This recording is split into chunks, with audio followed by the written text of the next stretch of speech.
Hello, everyone. I'm Ian Nicholas, joined by Dylan Pescatore for episode 18 of the Beyond the Whistle podcast, where we have one of our biggest guests yet, a good friend of mine, a great mentor in my young career in sports broadcasting, and a legend at Virginia Tech, where he's currently a professor of practice, but spent 27 years as their play-by-play man for their biggest athletics, Bill Roth. Bill, how are you doing during this quarantine? One of your students just finished second in the Jim Nance Award just a few days ago. So tell us about how those emotions were and how the quarantine overall is treating you.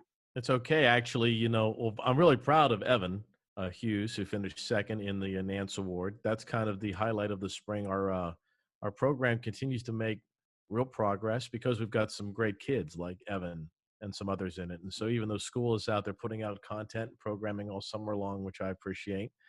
And I appreciate you guys. If there's anything that we've seen from this pandemic and everyone, we've all learned how to use Zoom.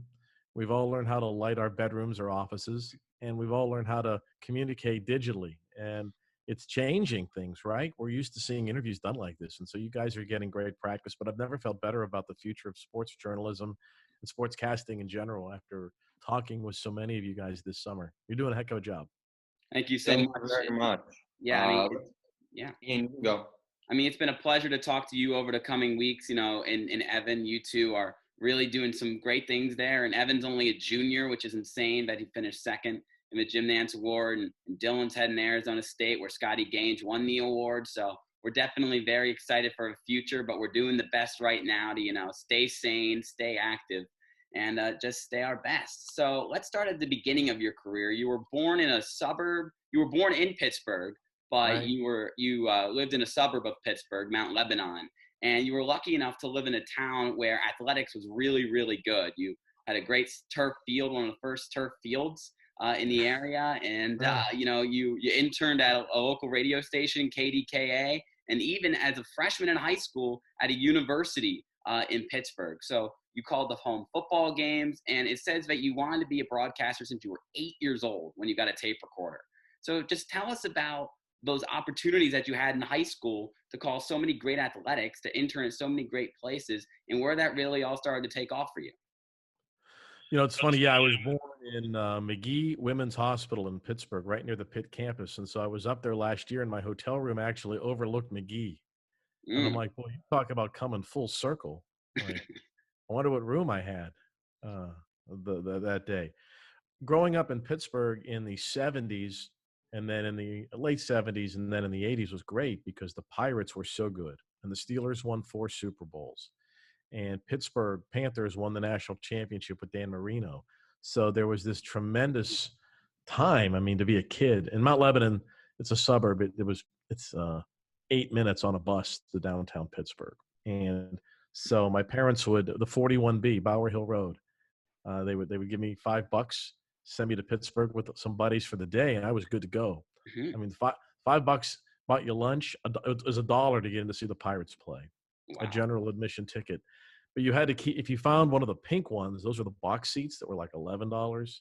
The guards would let you sneak in because even back then, nobody went to Pirates games back at the old stadium. So I grew up going to games, and it's all I ever wanted to do, kind of like you guys, I guess. There was a while there I wanted to be a fireman because I was kind of enamored by the whole flashing lights thing.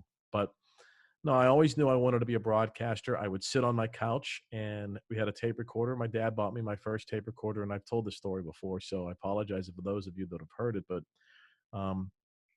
my dad, Bernie Roth, bought me a tape recorder, and I would sit on the couch and broadcast Pirate games on television. And so my first color man was my silver-haired babysitter, 81-year-old Mrs. Donegan. And she would sit on the couch next to me, and I would call the game, and Mrs. Donegan would provide the color. And of course, I'm like 8, 9 years old, and I would say things like, well, Mrs. Donegan, it looks like the Phillies are going to leave Steve Carlton in the game to pitch to Willie Stargell. And I would hand her the mic, and she had no idea what to do. And she would say, Billy, would you like another Pop-Tart? That was the broadcast give and take back in those days. Yeah. And so I did intern at KDKA, which was great, one of the great radio stations in the country. And that opened some doors. I couldn't get on the air there. I remember the first couple of days it was lick envelopes and rearrange media guides. But I learned a lot because, back then KDK had the Pirates and They were just an amazing station, and I got to meet a lot of those people. And they suggested that I go over to Duquesne University's campus station and get on the air, and I did as a high school kid. And it was a lot of fun because I was, like in 11th grade, I'm on the air in Pittsburgh, and it's my hometown. And they sent me to the All-Star baseball game in Montreal. I mean, my senior year in high school, after my junior, before my senior year in high school, they sent two of us up too. I mean, this is so long ago. There is no more Montreal Expos, but the All-Star game was great, and I just had great opportunities, and it was a lot of fun. Just the whole community was very supportive, and Pittsburgh was a great place to be a kid. Totally. I mean, think about it. Not only did they win a lot of games, they had like these dynamic personalities, like Terry Bradshaw, and he's still a dynamic personality. Yeah. Willie Stargell and Danny Marino. I mean, they were just really cool dudes. Those guys were stars. And you talk about your high school career. Let's move on to college and your decision to go to Syracuse. We all know it as the best, or one of the best journalism schools there is in the country. What was the decision to go from a Pennsylvania state like that all the way up to New York? I looked at Duquesne because I was familiar with it. The only two schools I applied to were Michigan State and Syracuse because of the great sports broadcasting programs they both had. Michigan State, which still has a really good comm program, there was opportunities to get on the air and do Spartans football, basketball, and hockey. And I played high school hockey a little bit, so I was into hockey. Syracuse had WAER and the new whole Newhouse program. And I knew some people at both schools, and so I went up and visited. I visited Michigan State in December, and it was like 9 below. And I had a really good time. And if I'd visited Michigan State in the spring, it might have turned out differently because a really good high school buddy of mine, I stayed at his dorm. I stayed in a dorm room with Matt McConnell. Matt is currently the voice of the Phoenix NHL team. His roommate was Mario Impemba, who went on to do Major League Baseball. Syracuse was great. I would go there again, no question. However, Michigan State could have worked out great too. And I think that's, I tell you guys all the time, it's up to you. You can go to any school as long as you have the opportunities to get on the air and get better and you feel comfortable where you are. Because college is so much more than just classwork and talking into a mic or a camera. It's the social aspect of learning and growing and making lifelong friends. And, those guys and Matt's still one of my good friends. So, but he's an NHL guy. And I went to Syracuse for the same reason so many go, the WAER and Newhouse. Yeah, I mean, speaking of the good friends you made at Syracuse, I mean, everyone knows or should know that you were good friends with Mike Tirico back then. You were classmates. You used to call games together. And you guys were both inducted into the WAER Hall of Fame about 6 years ago together. So what was it like learning with Mike, you together, that duo, going on the road, doing games together? What was that camaraderie like? And when did you guys know that, this is something we can really do long term? Was there a game? Was there a moment? Or was it just like a certain sport that you guys covered together that you guys just really fell in love with? Mike and I had a lot more hair back then. Yeah. In the prime. You know this? So Mike's first football game was my second ever football game. Do you know where it was? Not sure. Syracuse at Virginia Tech. Oh, wow. Of course. Isn't life weird? Yeah. So we had such a good time. Mike is and still is a dear friend. You knew that, like so many other guys that walk into SU, you kind of knew right away that he was incredibly talented, as are some others who have come since, right? But everyone knows Mike, but what you don't know is just what a great guy he is. And that's kind of the Syracuse thing, right? Like, it's all about being an amazing person and working really hard and leave your ego at the door and take care of other people, your teammates, your classmates. There's a lot of sports and similes to it, analogies and metaphors to it. You've got to take care of each other and work hard together to make your team better. And that team is the station. And Mike was just great. He brought people together and still does. And now the whole world learns from Mike. He's the best sportscaster of our generation. Big words to say there. And I mean, Syracuse, just top of the line program. Let's take one thing that you learned in college that you still use to this day. Ooh. Great question. Well, you learn so much, and I'll say this: you learn a lot in even some non-communications classes. Do you mean on the academic side or on the cultural side? Let's do academics. Academically, I mean, a lot of the stuff. Grammar, like kids today, no offense guys, to your high school teachers, but like there's a lot of grammar errors today. You know, they were real sticklers on grammar back at Syracuse, and they still are. Comm law, what you can say, what you can't say. Today, I think they're probably teaching what you can tweet and what you can't tweet. You know, not necessarily from a legal standpoint, but just to keep your ass out of hot water. You know, I think what Syracuse does and kind of the culture that we're trying to build at Virginia Tech is this: you push each other. That if you've got 10 or 12 guys that are, and ladies, 10 or 12 student broadcasters that are really committed to working hard and getting better, you push each other. It's like when you play golf with 3 or 4 other really good people, or any team, in any locker room where you're working out and the team, yeah, you're kind of competing with each other who can bench press the most, but everybody on the team is pulling for, you can do it. And SU has that culture. We have that culture now at Virginia Tech. I think Arizona State is getting that culture. It doesn't do, I mean, it's nice if there's one person who's the star and does everything and then graduates and goes on. But from my perspective, what I'd like to see is this group of people that care about each other, push each other, and then you look back 25 years later and you go, holy cow, they were all in school together at the same time, because we all helped each other. I mean, on my walls here at the house, I mean, there's pictures of lots of my classmates, and we made each other better. Yeah, it's definitely competition and, obviously camaraderie produce the best. And definitely you have to have people in your corner pushing you to be better, to stay out of complacency. And I totally get what you're trying to push there. So you graduated from the Newhouse School in '87. You also won the Bob Costa Scholarship a year before that. So you really had a terrific time at Syracuse. And then before your run started at Virginia Tech in 1988, you worked for ESPN. You called field hockey, lacrosse, professional kickboxing, baseball, pretty much anything it seemed like you could get your hands on. But something that I found very interesting is you also spent a little more than half a year at Marshall University. And then the reason you got to Virginia Tech was because someone who was at Marshall got promoted at Virginia Tech and he brought you along. So what was that experience like at Marshall University? Your first really chance to cover a college team, and you're known for college broadcasting today. What did you learn the most during your time there? Wow.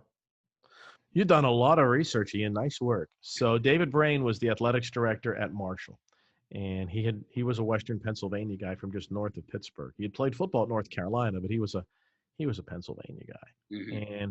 And the job was open, and there were some ties there. So backing up to the Syracuse thing again, Tony Caridi, who was a classmate just 3 years older than me at Syracuse, was working in West Virginia, and his company was working with Marshall to redo their broadcasts and whatnot. And they put me in touch with Dave, and I went down and did the interview. And I had 2 job offers coming out of SU. One was to stay at Channel 9 in Syracuse and be a TV, basically the third wheel in a 3-man sports department, which was really appealing to me because, I'd covered SU and I knew Coach Boeheim and Coach McPherson was the football coach, and I knew everybody on both teams. I knew the town. But I wanted to do play-by-play. Yeah. And I knew to do that I had to leave Syracuse. And there were 3 or 4 other jobs open, and I will tell you to this day, in the closet behind me, I have the rejection letters. Like San Francisco 49ers turned me down. I was 21 years old, and there were several others, but I saved the letters. And I got hired at Marshall, and It was not for a lot of money, but it was a chance to do play-by-play right away. And I thought that was really important for me. Now, maybe not for everybody else, but for me it was. And then in the midway through that year, David Brain, the athletics director who hired me, left and went to Virginia Tech. And by the spring of the following year, after 7 months or so in Huntington, Dave said, "Do you want to come down here?" And it was obviously a great decision. I'll always appreciate Marshall for giving me a chance, with just my WAER tape. Which was a good tape, by the way. It was the '87 Syracuse-Indiana National Championship basketball game where Syracuse has the lead and Indiana comes back and hits the game-winning shot by a guy by the name of Keith Smart. One of the great moments in Indiana Hoosier history and one of the worst and one of the lowest in Syracuse history. Yeah. But it was at the Superdome. And, man, there were 60,000 people. At the time, it was the largest crowd to ever see a college basketball game. And it was just roaring. I mean, the crowd was just roaring. And the tape was good. Marshall hired me, so I should always thank Marshall, and I do. But David brought me down to Virginia Tech, and it was a lot of fun to build that operation and work with other people to build it into what it became. It's insane to see that, just the college kids calling games. in front of a $60,000 seating capacity arena. It's amazing. And then you go to Virginia Tech and you just get your feet wet right off the bat. You're hosting a weekly television show. You're on radio almost every day, and you're calling football, basketball, and baseball games for Virginia Tech. How, did you just step in and say, okay, I'm going to make this as much as I can? Or what was your attitude going into VT? My attitude was don't F it up. You know, it's a great place. Being from Pittsburgh, it reminded me a lot of Penn State. And by that, I mean, it's a land grant university that's somewhat rural. But all the kids at Penn State are from Penn State and Pittsburgh, Philadelphia and Pittsburgh and New York. Everybody at Virginia Tech's from DC. So it's a small rural school, but it's got an urban vibe to it. And I say all the time, the Blacksburg is like a little Tyson's Corner. You know, everybody's used to shopping at high-end stores. It's rural, but only in its topography. Once you get there, the culture is really metropolitan in a way, because that's where everybody's from. And so they're into the Nats and they're into the Caps and they're into the Redskins because they're all DC people. And I thought, you know what, this can be just like Penn State. The Virginia Tech basically is Penn State, just in Virginia. It's just 6 hours south, and we can have the same kind of radio station, radio network operation that Penn State has. We can have the same kind of weekly television show that Penn State has. And we did. Now, we got lucky because Frank Beamer was a Hall of Fame coach that turned a mediocre at best program into one that was in the top 10 for, at one point, it was 8 years in a row. But, you know, going to 21 straight bowl games and, you know, having the opportunity to call so many big games makes you a great broadcaster. I mean, that's not even the right thing to say. Calling great games and having great players makes you sound like a good broadcaster, right? You know, to have great moments to call, I was just blessed to be there when they happen. And, you know, anybody can make Michael Vick sound pretty good.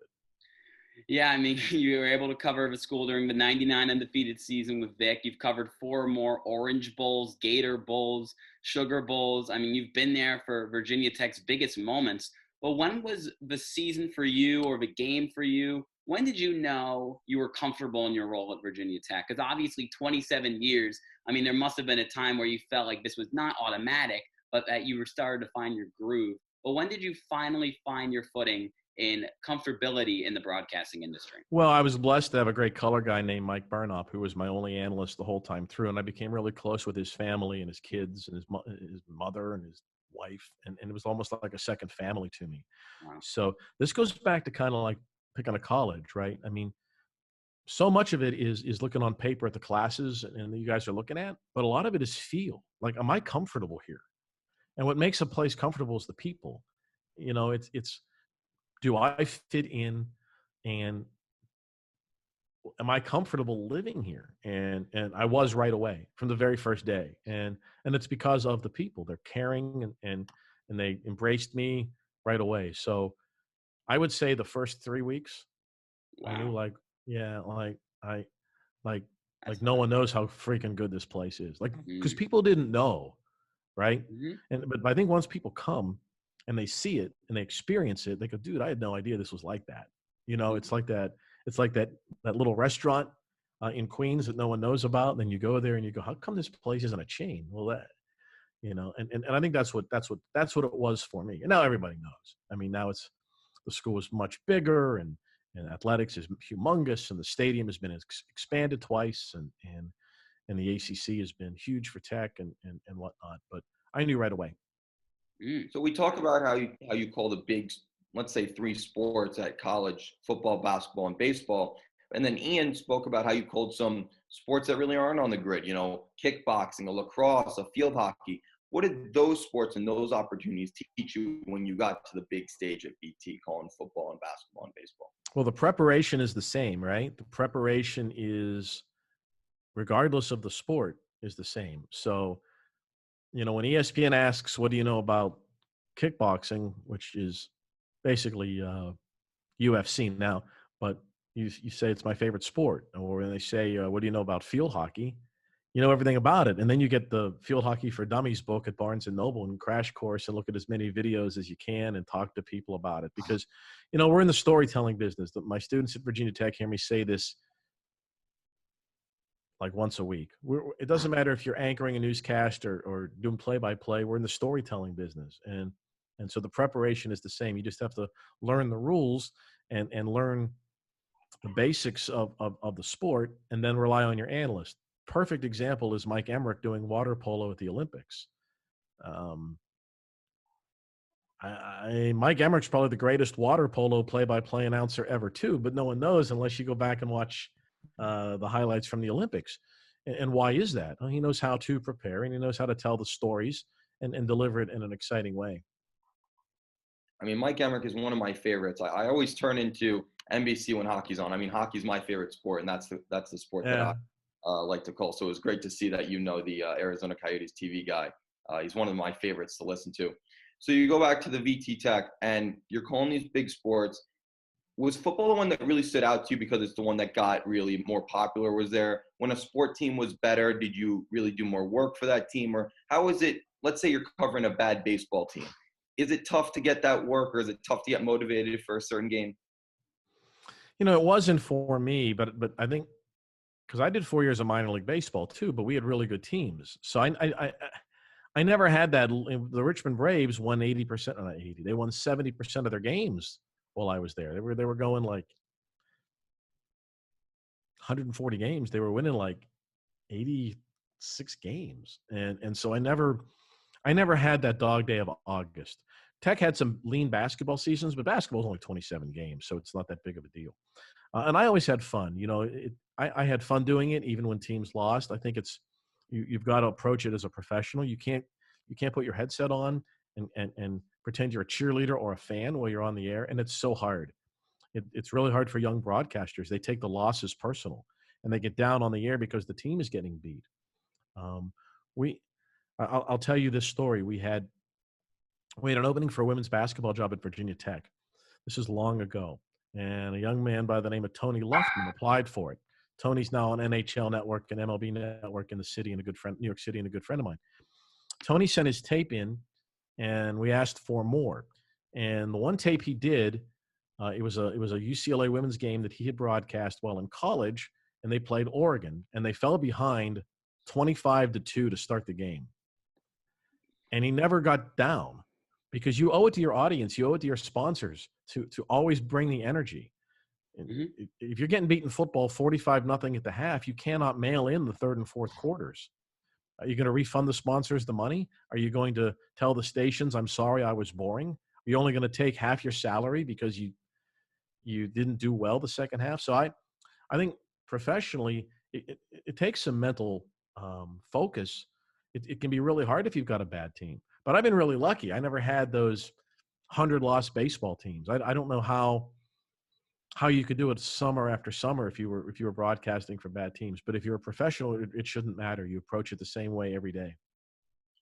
So another question I have about, being in the moment as a broadcaster and doing your best work is when you have, as you mentioned, you've had the honor of calling some awesome games, not just at Virginia Tech, but even last year with your work at ESPN, you called the D2 NCAA football championship. That was a 48-40, terrific game between Minnesota State and West Florida. But how do you capitalize on the biggest moments as a sports broadcaster? How do you make sure you don't make the moment about yourself, but you also give your voice and give what's needed for the broadcast? How do you take approach to those big moments? That's a great question. And so I think the people that I watched growing up and learned from were so good at it. I think via osmosis. I don't want to say a copycat, but if you look at the way guys like Jack Buck and Vin Scully handled big moments, they kind of wrote the book on it. Mm-hmm. In fact, this past week, I don't know if you guys watched MLB Network's Vin Scully special with Bob Costas, and did you watch it? Costas and Verducci did a really good job, and you could see how he handled those big moments. Now, TV is a little bit different than radio. When you're on radio, you may not be able to lay out for 45 seconds and let the crowd roar. There are times when you do that. In TV, you have to, and you've got to set up your analyst and whatnot.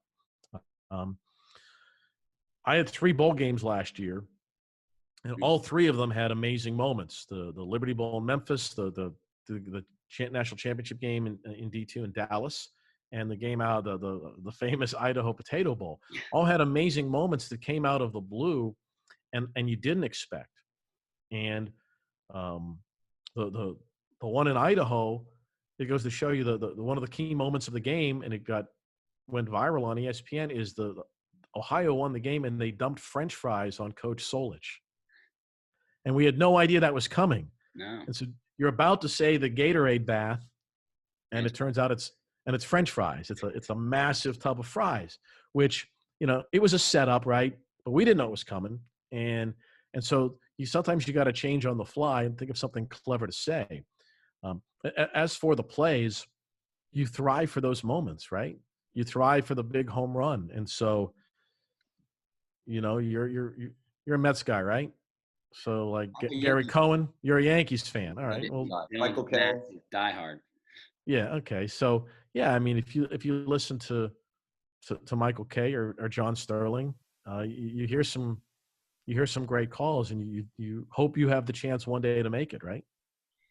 Absolutely. I mean, I even watch the Mets broadcast just because how much I enjoy Gary, Keith, and Ron on the call, and Howie on the radio. Yeah. So I want to go back a few years before that big game last year, the NCAA T2 championship. When you first started ESPN after a year at UCLA, now you move to the big national role and you're calling ACC games. How do you feel moving from a VT Tech, from a UCLA college scene to a national scene with ESPN?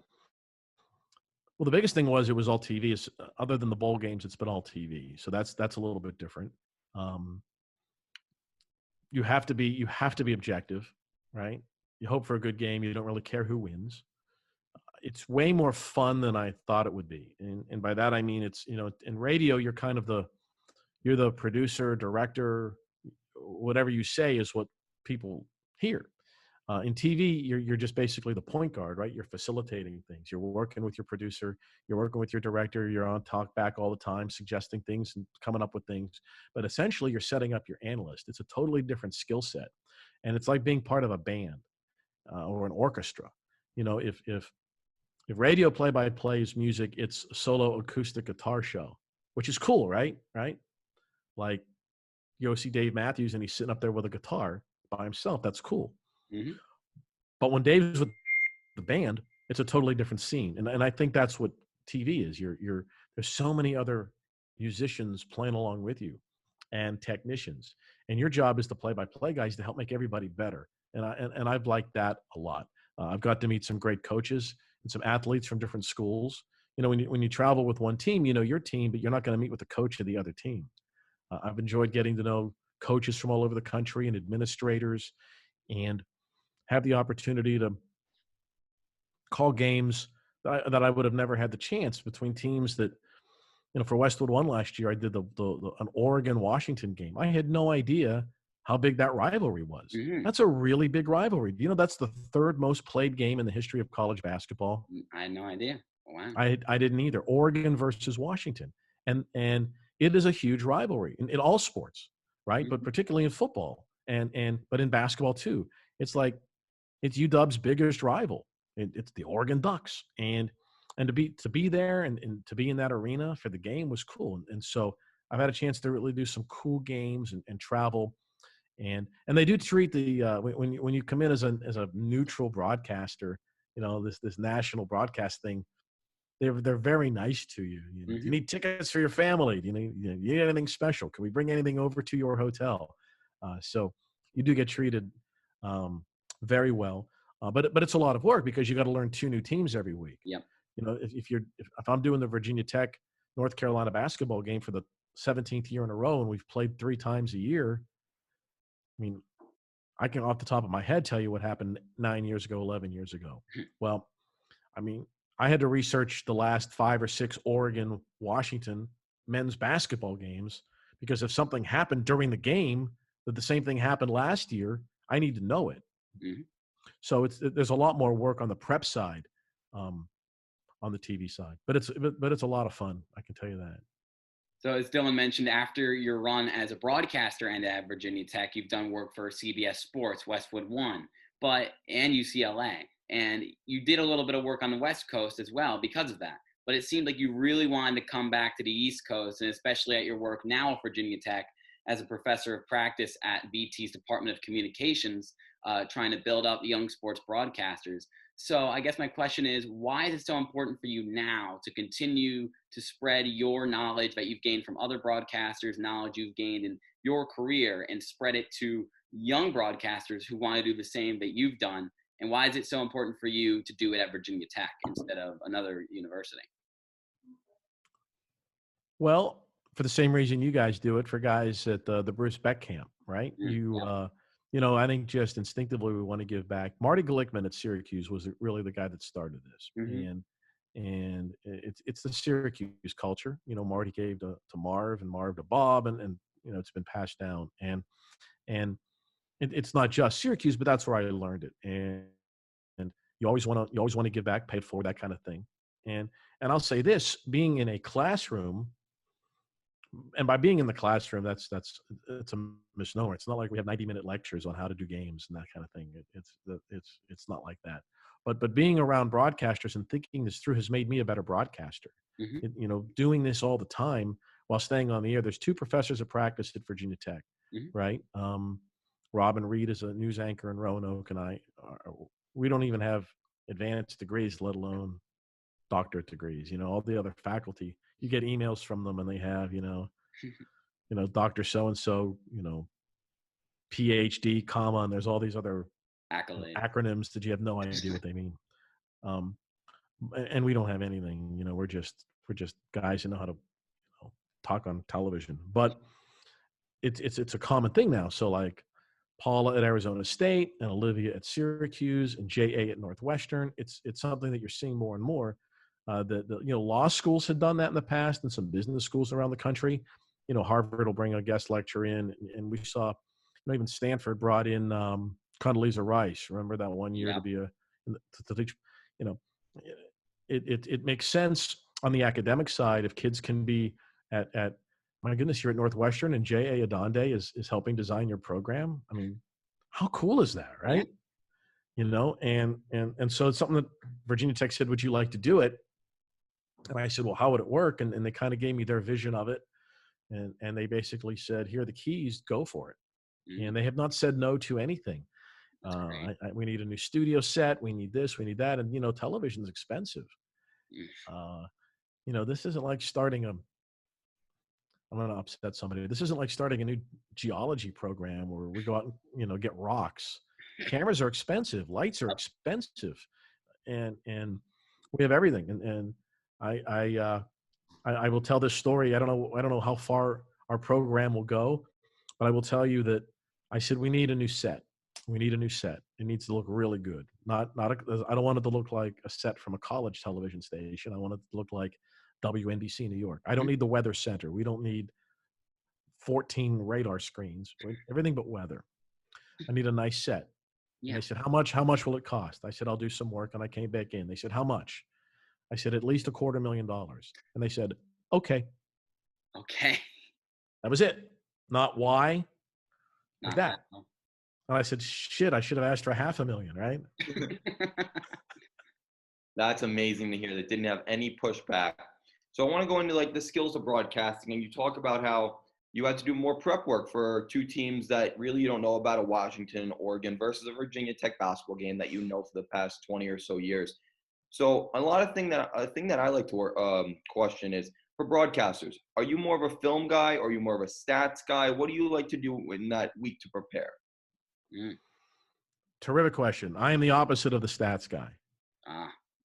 I'm the opposite. Yeah, I'm not into the stats unless they really augment the point that I want to make. And that's an ESPN thing too. I mean, they're very hard on, don't read numbers on the air. We'll show them on graphics. Don't, as Vince Scully says, use the stats to illuminate, not to support, and get away from the meaningless statistics. So for football, several weeks in advance the game you're doing, so you watch it. And candidly, if someone has a really cool story, you steal it, and all the time. I mean, and it works both ways too. If I do a game one week and the next guy the next week, hey man, I'm using your story on this guy. With social media, You can follow players and coaches and teams, and with the access today, it's almost impossible to, if you prepare hard, you'll have enough material for any game. And so most of it's online. But on television, guys, it's like, which is again different than radio. It's like if I'm working with Mike Golick, I'm going to ask Mike, how do you want me to tee you up on this? I'm going to tee you up on that. And same thing with the sideline reporters. Like if I have 5 or 6 good nuggets, but so does Chris Budden, or so does Taylor Davis, or Taylor McGregor, whoever's doing sidelines, I can't steal their nuggets. So Dylan, you've got the story on this, and Ian, you've got the story on that, and I'm going to tee you up. And so that's kind of the preparation of it. You're kind of preparing for the show too. And if you watch Tarico do a game, or Adam Amin do a game, or Dave Pash do a game, you'll see that a lot. And on one of the ESPN seminar things, they say play stupid. Mike Emmerich does a great job. Mike Emmerich knows every answer to every question he asks Eddie Olczyk, right? Yep. But he's engaging his analyst. Is a penalty kill really important in the playoffs, Eddie? Of course it is. Of course. Eddie, can you ride a hot goalie all the way to the Stanley Cup?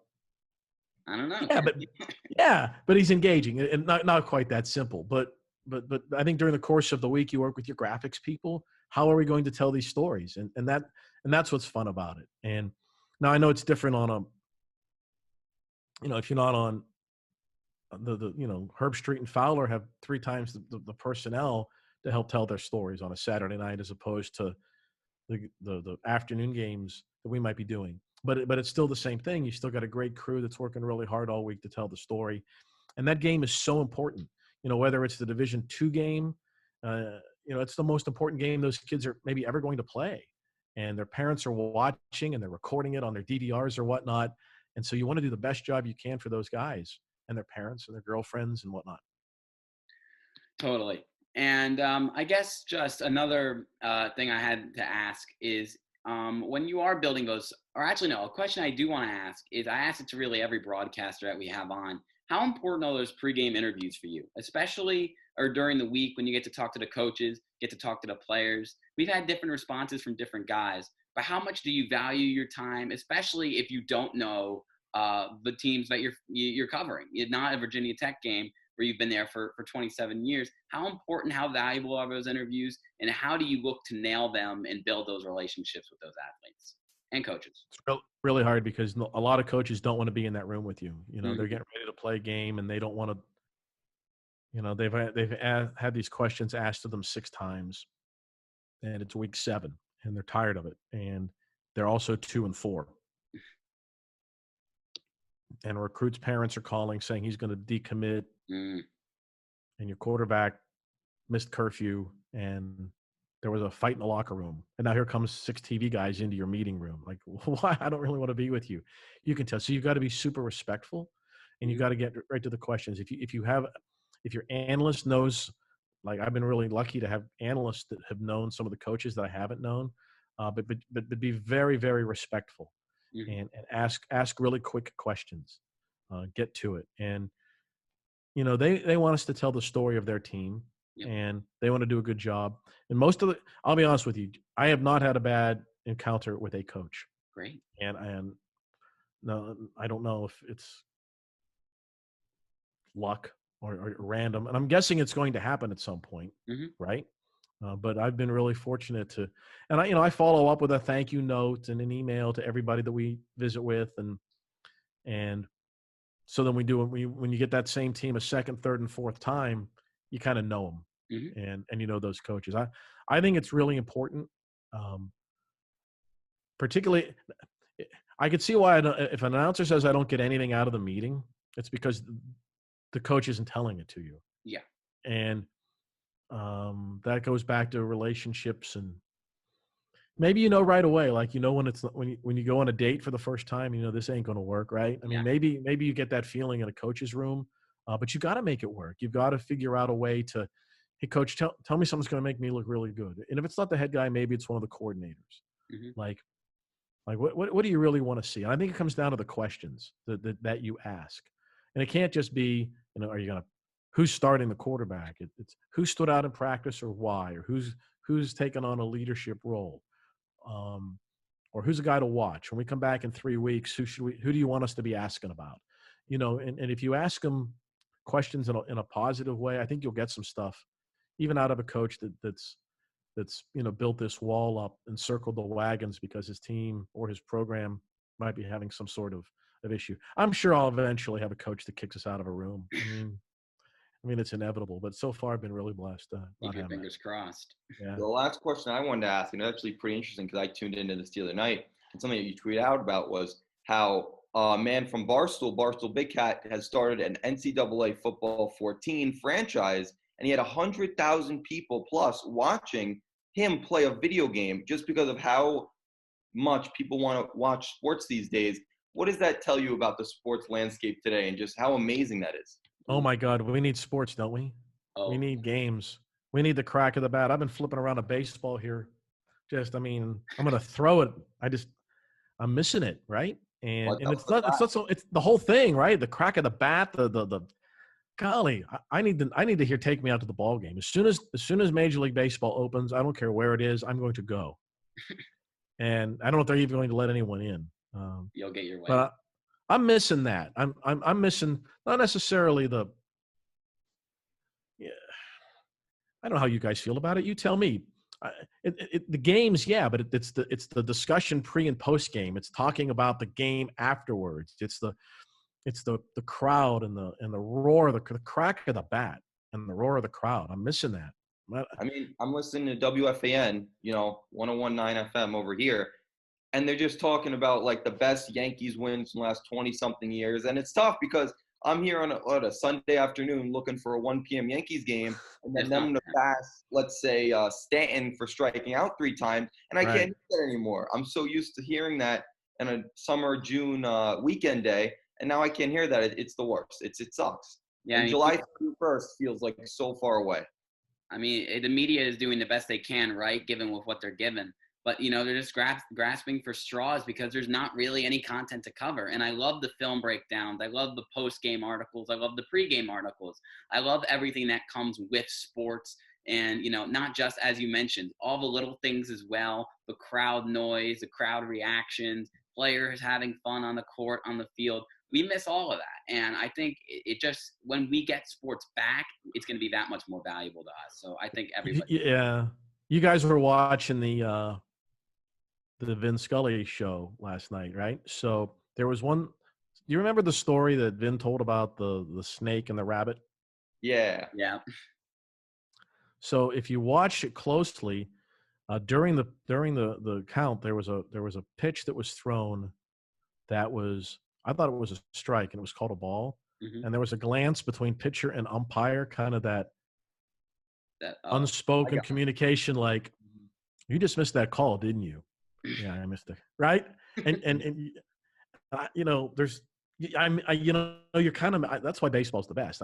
That's what I'm missing right now. Just kind of those little idiosyncrasies that we're not getting. Not that what's happened this week, there's been a huge cultural shift in sports with athletes speaking out about race relations and systemic racism in our country. And particularly on the college side, kids are reaching out and speaking out like never before. So in a way, I mean, that's really important. It's probably more important than games. But we need games. Totally. And to wrap this up, this has been an awesome interview. You've been so great. And as you are a professor of practice at Virginia Tech, maybe you will give a more in-depth answer to this. But we ask this to everybody we interview. If you have one piece of advice, or maybe just a few off the top of your head, that you'd give aspiring broadcasters like me or Dylan, or somebody in your class at Virginia Tech, or even somebody that recognizes you on the street and asks for a piece of advice, what are you going to tell them for some of the keys to success if you want to make it or try to make it in sports broadcasting? Well, like anything, be a really good person. Treat people really well because it's so competitive, and you don't want to have, in any business, you don't want to have a reputation of being someone who's not a good teammate. And so work really hard to develop great relationships with everybody. Leave the ego at the door. It doesn't matter if you're the best. It doesn't matter if you're not the best. But leave the ego at the door. Work really hard and treat people right. And that's probably true in any any profession. And the other thing is, it's a really hard balance. You want to be aggressive, but you got to be patient.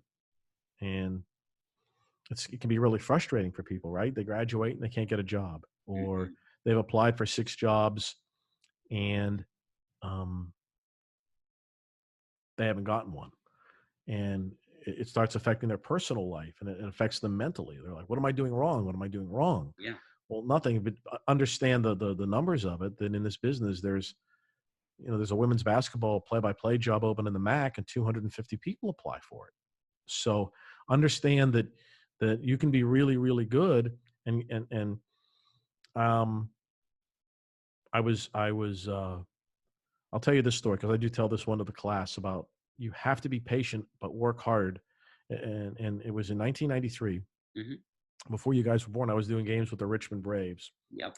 and Chipper Jones was the shortstop. And he had had an amazing year in single A, a great year in double A in Greenville. When they were in Greenville, they won 90 games. They were like Mhm. Wow. 92 and 48, right? 92 and 38, right? Hmm. Grady Little was the manager. And they came to Richmond, and Chipper was hitting like 340, led the league in doubles, Hmm. and we're sitting in the dugout, and he's miserable. I'm making a minor league salary. He said, I'm one of the top 5 hitters in baseball right now. I am one of the top 5 hitters in baseball, and I am making $300 a week. Wow. I want the Atlanta Braves to trade me. And I said, Chip, you're going to be fine, man. You're going to be, but Atlanta was like 11 games up in first place, In right? the World Series the year prior and a few years earlier as well. Yeah. Yeah. I mean, Atlanta was great. I mean, what are they going to, Chipper? They don't need, well, Yeah. then they should trade me. I said, no. Because they want to be good for the next decade. And I vividly remember him sitting there like, this just stinks. I'm going out and getting 3 hits a night. And no one's noticing. I'm like, dude, everyone's noticing, right? It's going to be fine. Just don't start doing stuff you're not supposed to do. Don't be he was a good teammate. Don't be a bad teammate. Don't bitch and complain about it. The Atlanta Braves are 41-9. Why would they call someone up from AAA? Because he's going to be our shortstop or third baseman for the next 20 years. Uh, and I've talked to a lot of kids that like, I'm good enough to be doing this now. Yeah, but you still got to go to the batting cage every day and take your swings. Hit line drive. Just keep hitting line drive after line drive. And that's what we got to do as announcers. You got to be patient, but you got to be aggressive in getting better. So every day, hit line drives, whether it's in the batting cage or on the air. And eventually, if you hit enough line drives, you're going to get the call. And so to wrap it up, that's what we're doing at Virginia Tech. We're encouraging guys to have good skills, and young ladies to have good skills and hit lots of line drives. Well, that's a great motto to have. Just stay patient. Just keep doing your thing. And eventually, hopefully, you'll get your opportunity if you're doing it the right way. Bill, thank you so much for joining us. I can't wait to visit Virginia Tech, hopefully in the fall. Hopefully I get the chance to get down there and get to see you in person or get to see the program in person. It would be such an honor. Dylan, thank you so much for joining me today. I'm Ian Nicholas, joined by Bill Roth for episode 18 of Beyond the Whistle.